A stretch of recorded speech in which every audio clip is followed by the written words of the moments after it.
설교를 시작하면서 먼저 좀 확실히 해야 될 게 있는데요. 교회는 건물이 아닙니다. 교회는 건물, 건축이 아니죠. 교회의 시작을 기록하는 이 사도행전에서 예루살렘 교회가 어떤 건물을 지었는지 이 성경은 기록하고 있지 않아요.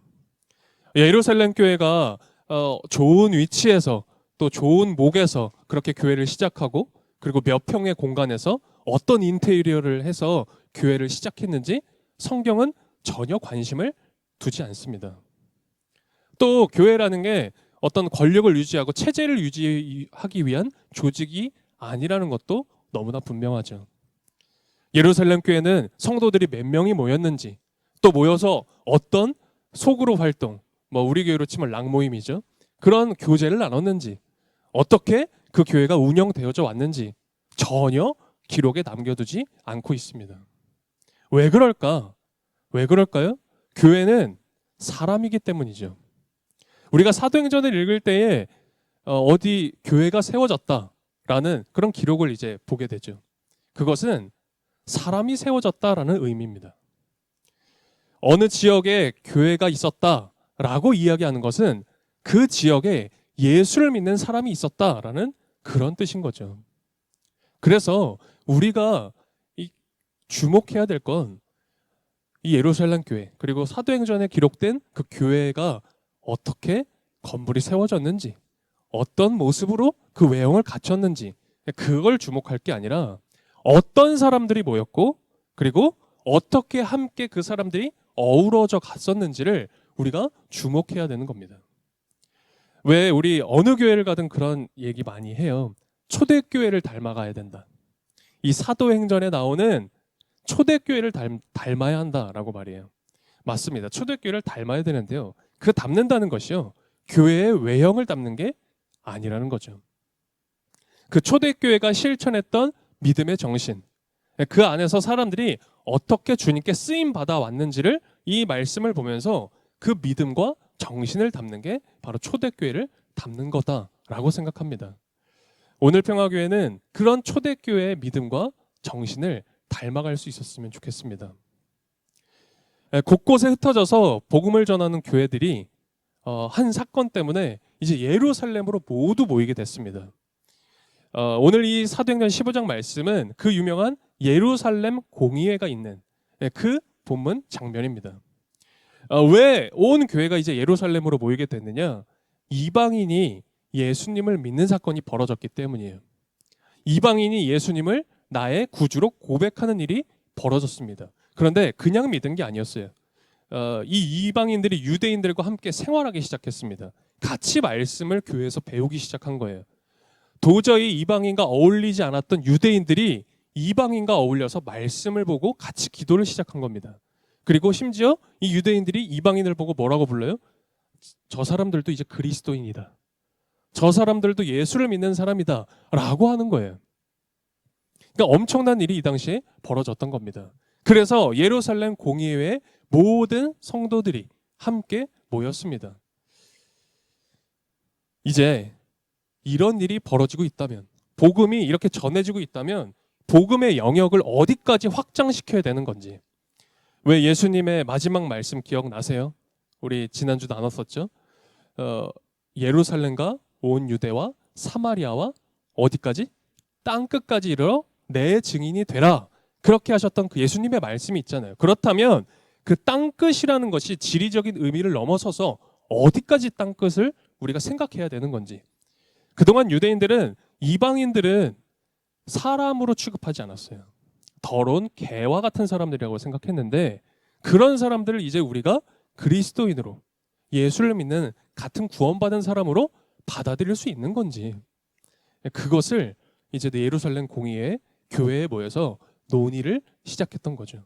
이제 교회는 결정을 내려야 되는 상황이 된 겁니다. 우리가 한 주 동안 15장을 봤기 때문에 알죠. 핵심 쟁점은 이겁니다. 이방인들은 할례를 받지 않았는데 율법을 지키지를 않는데 어떻게 하나님을 믿고 구원을 받느냐라는 거였어요.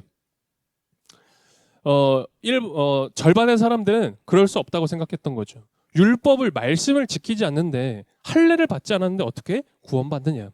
그리고 나머지 절반은 아니다. 오직 예수 그리스도를 믿음으로 우리는 구원을 받을 수 있는 것이다. 이렇게 아주 첨예하게 예, 본문을 보게 되면 변론이 일어났다. 다툼이 일어났다라고 나와 있죠. 그러니까 그 정도로 강하게 의견이 부딪힌 겁니다. 교회는 모든 것을 논의했습니다.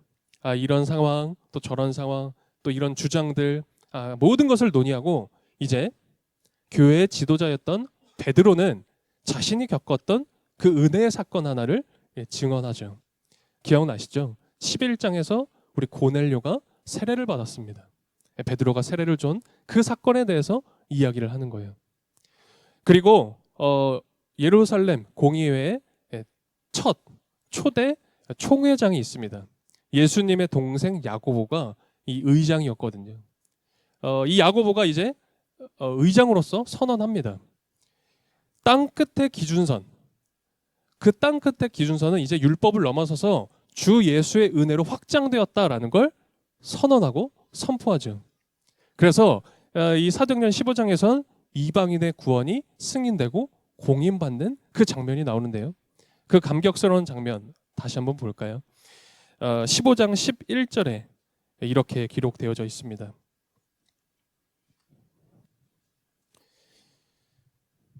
(15장 11절) 우리 같이 한 목소리로 읽어보겠습니다. 우리가 주 예수의 은혜로 구원을 얻고 그들도 꼭 마찬가지로 주 예수의 은혜로 구원을 얻는다고 우리는 믿습니다. 아멘. 자, 우리가 교회에 참 중요한 결정, 그리고 중요하면서도 참 어려운 결정을 하는 모습들을 이제 15장을 통해서 저희들이 봤습니다. 그런데 이것을 통해서 우리가 이제 이 성경에서 한 발짝 더 뒤로 물러나서 좀 더 크게 이 사도행전 15장을 보면요, 보이는 것들이 있습니다. 그럼 뭐냐면 이 15장에 나오는 사람들의 모습이에요. 이 15장에는 교회의 결정도 나오지만 사람들의 모습이 굉장히 또렷하게 나와 있습니다. 첫 번째는 야고보와 베드로죠. 이 야고보와 베드로는 교회의 지도자였습니다. 특별히 이 이방인의 구원에 대한 문제에 대해서 결정을 내리고 영향력을 미칠 수 있는 아주 중요한 지도자들이었죠. 그런데 이런 야고보와 베드로가요, 이런 중요한 결정을 내릴 때 아무런 요구도 하지 않고 아무런 대가도 받지 않았습니다. 지금 이 이방인의 구원 문제가 왜 벌어졌냐면 바울과 바나바가 1차 선교 여행을, 선교 사역을 하는데 이방인들이 많이 믿게 된 거예요. 불같이 믿는 사람들이 일어나다 보니까 이 공의회를 소집한 건데 엄청난 바울과 바나바의 선교 선과가 있었습니다. 많은 사람들이 예수님을 믿게 되었단 말이에요. 그런데 지도자로서 야고보와 베드로가요, 그냥 슬쩍, 우리 세상 사람들처럼요, 슬쩍 숟가락 얹을 수도 있었던 겁니다. 지도자로서. 그런데 잘 보면요, 야고보와 베드로는 1절 그런 모습을 보여주지 않아요. 아무 자기의 자랑 없이요, 이제 바울과 바나바가 이 선교 사역의 중앙의 무대에 딱 서게 되거든요. 그러니까 이 베드로와 야고보는 어떻게 하냐면 조용히 무대 뒤로 물러납니다. 조용히 사라져 버려요. 실제로 이제 15장 이후부터는, 16장부터는 이 베드로, 야고보 그리고 12사도에 대한 이야기가 거의 등장하지 않아요. 이제는 바울의 이야기가 시작되죠. 지도자로서 저는 참 이게 어려운 지점이겠다라고 생각이 들면서도, 야, 베드로야말로, 야고보야말로 진짜 지도자였구나, 그런 생각이 들었습니다. 다음으로는 우리 예루살렘 교회에 모여서 공의회 때 막 토론을 했다 그랬잖아요. 바울과 이 바나바, 그가 이야기했던 반대편에 서 있던 사람들의 모습도 나와 있습니다. 많은 변론이 있었다는 건 반대자가 많았고 반대가 극심했다, 그런 이야기거든요. 그런데 그럼에도 지도자 야고보의 선언이 딱 있자 이 반대하던 사람들이 어떻게 해요? 그대로 자신의 주장을 내려놓습니다. 막 극렬하게 반대하던 그 자신의 주장을 꺾어요.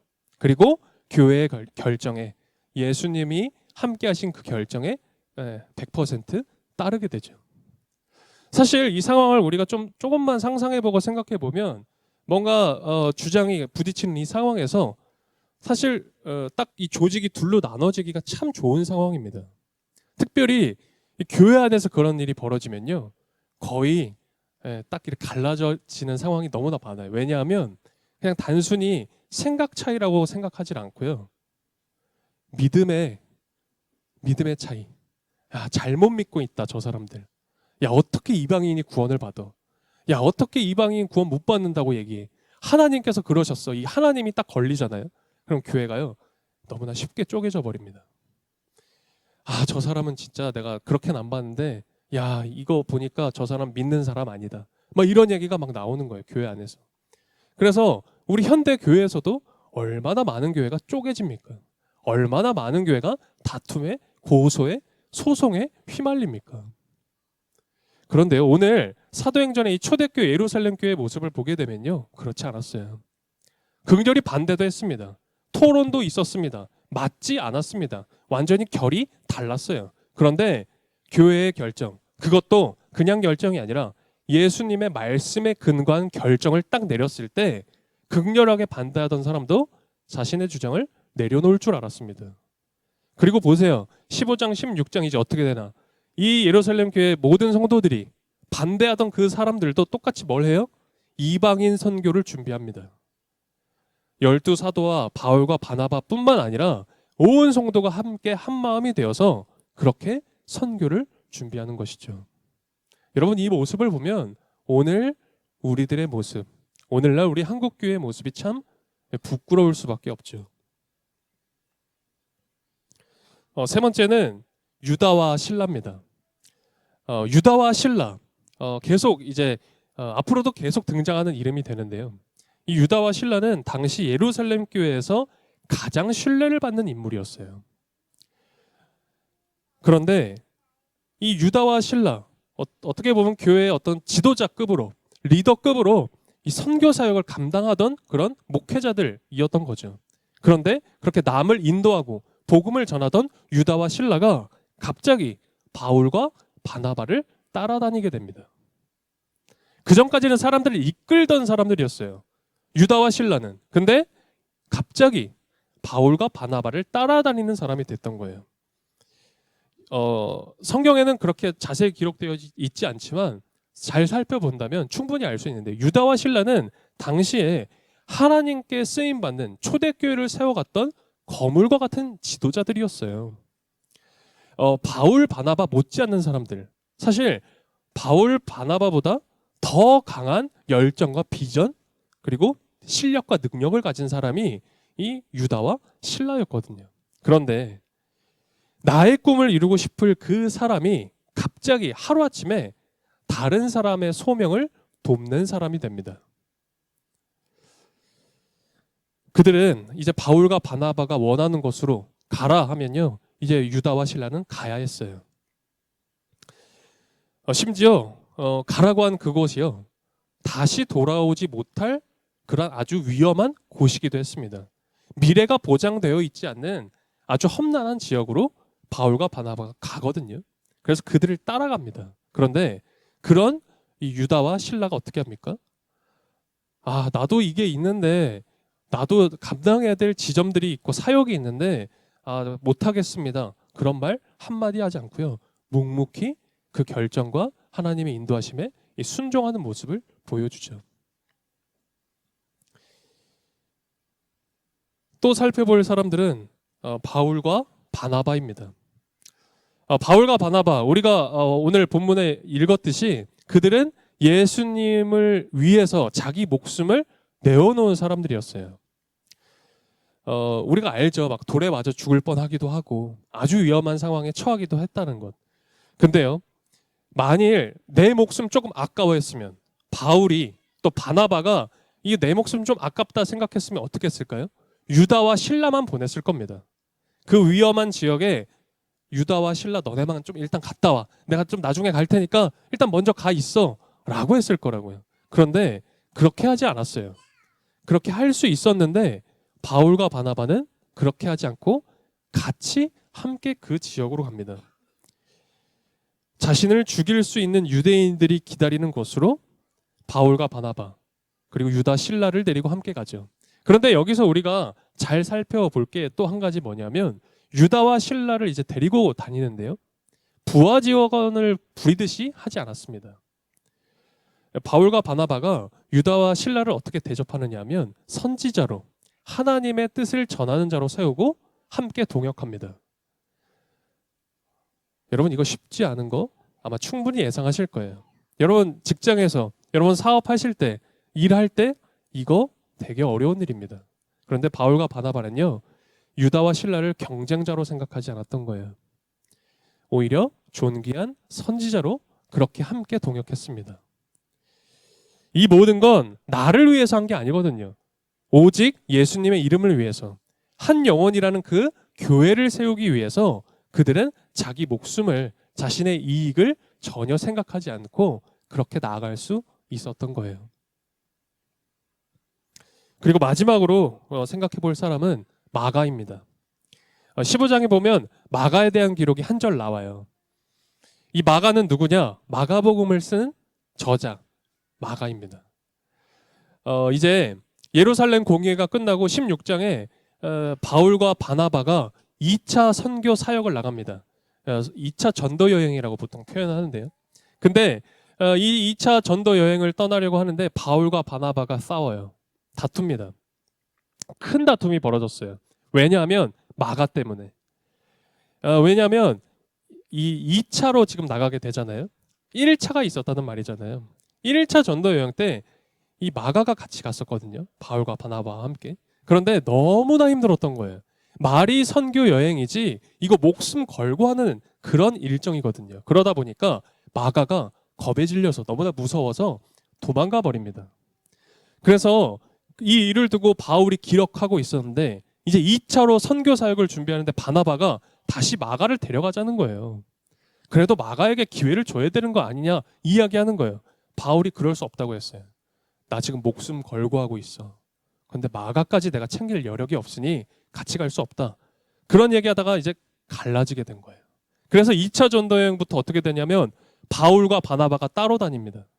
그래서 참 또 흥미로운 건요. 16장 이후부터는 바나바가 등장하지 않아요. 그러니까 완전히 갈라서는 모습을 보이게 되는데요. 그럼 마가는 어떻게 됐을까요? 앞으로 이제 하나님께 쓰임 받을 수 없을 것만 같던 그 마가는 어떻게 됐을까? 마가는요. 결국은 바나바와 함께 2차 선교 사역을 나갑니다. 다시 불러주시는 그 하나님의 모습을 저희가 볼 수 있는 거예요. 사람들은요 잊을 수도 있고요. 사람들은 별로라고 할 수 있어요. 그런데 하나님은 나의 사람은 절대 잊지 않으시고 다시 사명의 길로 다시 그 소명의 길로 이끌어 주시는 거죠. 그래서 마가는요 그 이후에 우리 교회의 최초의 복음서인 마가복음서를 기록할 수 있었던 겁니다. 사도행전을 보게 되면 15장만 보더라도요. 다른 데 안 보고 15장만 보더라도 진짜 다양한 사람들 나와요. 야 이런 사람 저런 사람 이렇게 나오는데요. 그 사람들이 다 교회죠. 정말 다양한 교회의 모습들이 나오는데요. 여러분 그 다양한 사람들이요. 그 다양한 생각과 가치관과 그 다양한 생활 습관을 가진 그 다양한 사람들이요.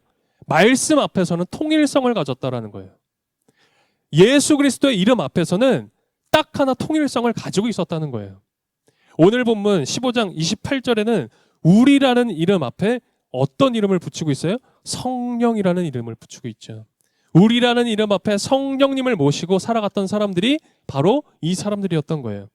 바울과 바나바가 어떻게 됐어요? 각자의 길을 가기로 했다고요. 갈라섰다고요. 그럼 남남이고 이제 적이고 원수예요? 그렇지 않아요. 25절 26절을 보면 여전히 바울과 바나바는 서로를 사랑하는 자라고 호칭하고 있어요. 그리고 가장 중요한 것을 위해서 모든 것을 이제는 내가 다 짐으로 여기겠다라고 하고 있습니다. 여러분 이게 하나됨이라는 모습이에요. 여러분 이게 성령 안에서 하나 되는 것입니다. 이 말씀으로 사람을 세웠어요. 복음을 전하면서 예수 그리스도의 그 구원을 전하면서 사람들을 만나고 사람들을 세워갔습니다. 여러분, 그게 교회인 거예요. 그게 교회라고요. 건물이 교회가 아니라 어떤 조직이 교회가 아니라 사람을 세우는 그곳이 바로 교회인 겁니다. 그리고 저도 여러분도 바로 그 교회로 부름받았습니다. 예수의 그 이름에서 하나 된 사람들은 그렇게 교회로 세워져 가는 거죠.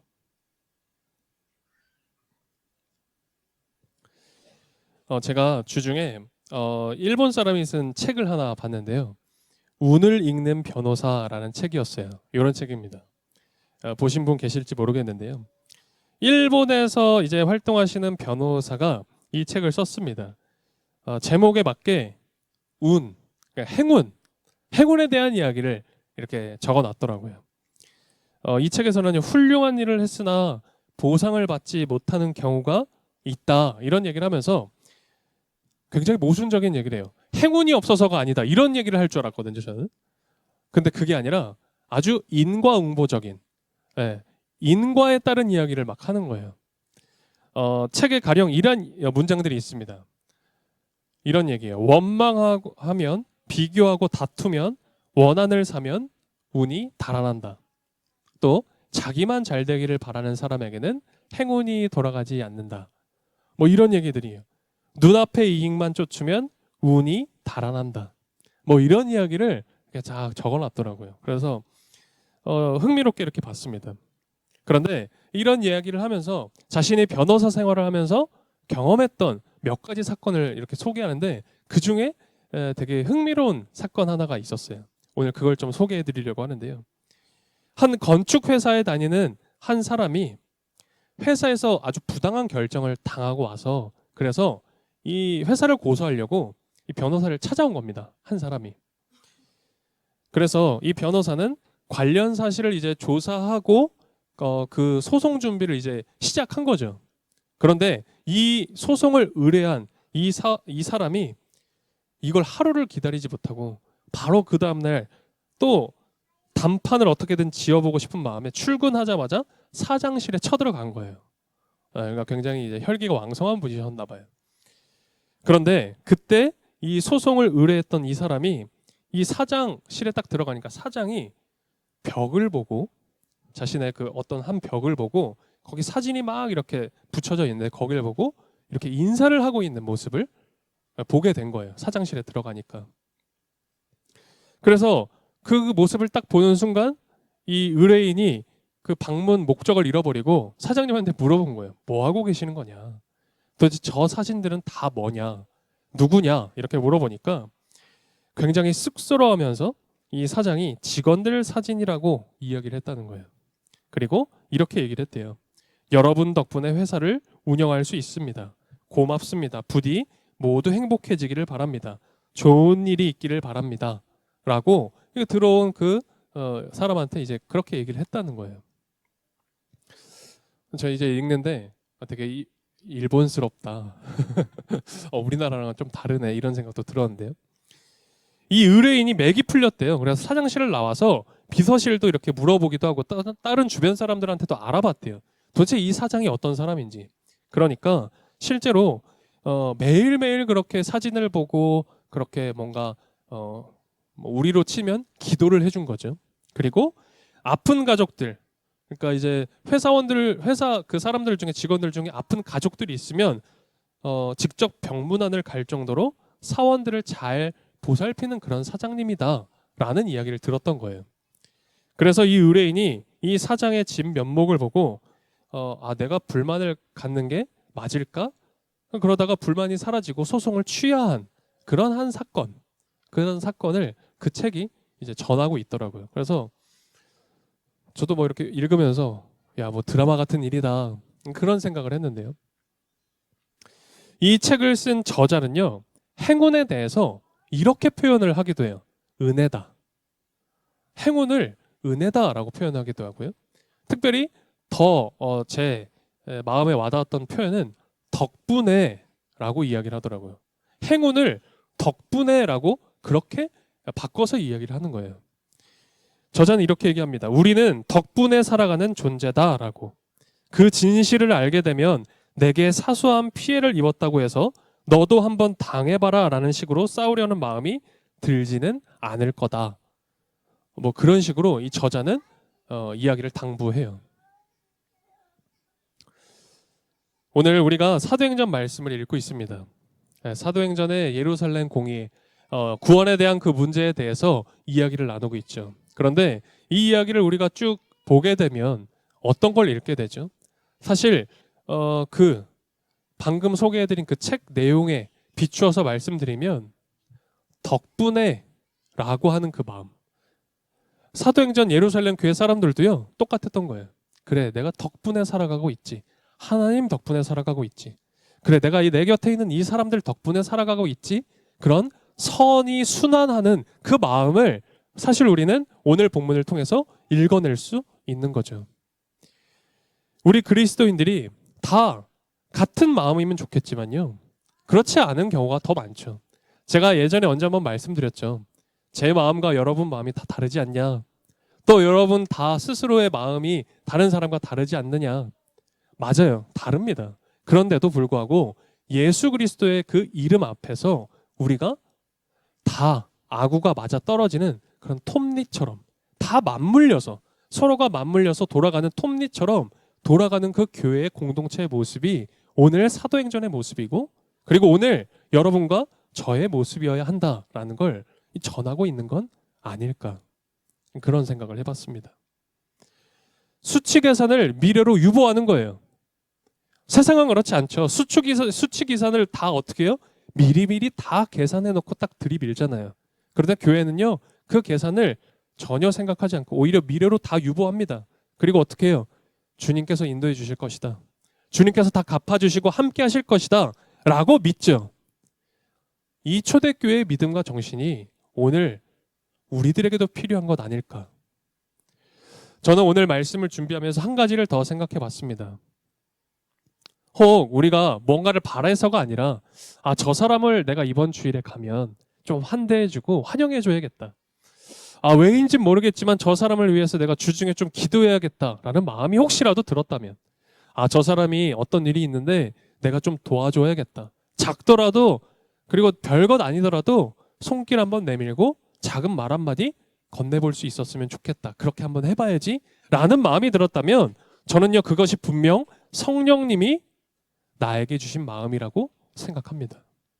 그리고 그것뿐만 아니라 오늘 말씀에 나온 것처럼 우리가 하나님 안에 있다, 우리가 지금 하나님 은혜 안에 세워져 가고 있다라는 증거다라고 생각해요. 아마 여러분도 그렇게 믿고 계실 거라 생각해요.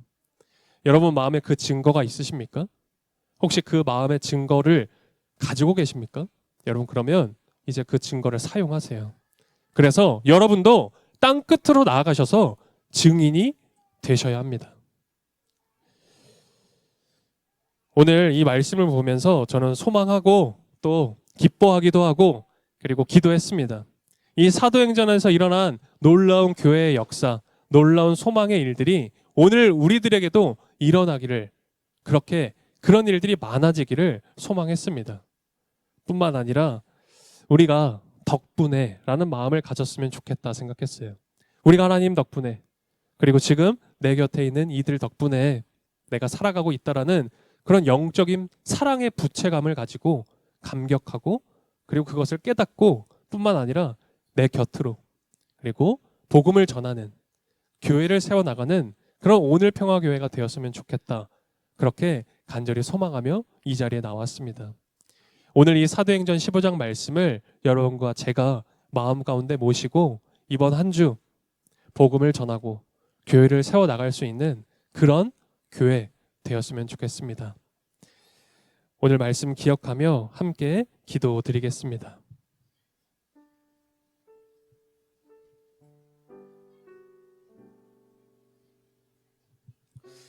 이 시간 우리 함께 기도할 텐데요.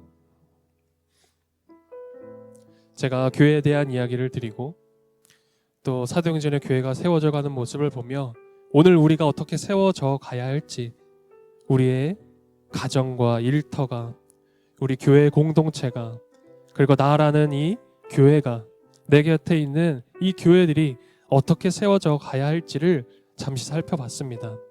오늘 나에게 주신 마음과 생각들이 있다면 누군가를 생각하게 되고, 나뿐만 아니라 다른 어떤 일을 생각하게 되고 기도하게 된다면 오늘 그것이 성령님께서 여러분에게 주시는 마음일 겁니다. 오늘 그 성령님이 주시는 마음을 가지고 우리 시간 함께 기도할 수 있었으면 좋겠습니다. 조용히 묵상으로 기도하지만 우리 감사함으로, 그리고 소망을 가지고 기쁜 마음으로 함께 이 시간 침묵으로 기도드리겠습니다. 주님, 교회는 건물도 권력도 조직도 아닌 예수님이 부르신 사람들임을 동의하며 살고 있는지 돌아봅니다.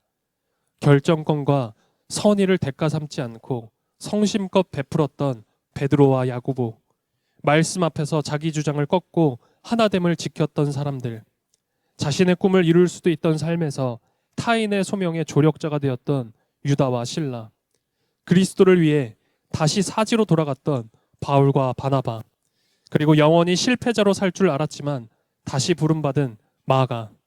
주님, 저는 누구입니까? 우리는 어떤 사람들이어야 합니까? 말씀을 읽고 올바로 해석하고 적용하는 이 예배 시간, 이 기도 시간을 통해 우리라는 이름 앞에, 나라는 그 이름 앞에 성령님을 두며 살아가게 해주십시오. 오늘 우리가 함께 드린 봉헌을 통해, 교회의 사역을 통해 한 영혼을 세울 수 있는 사랑의 순환이 있도록 인도해 주십시오. 예수 그리스도의 이름으로 기도드립니다. 아멘.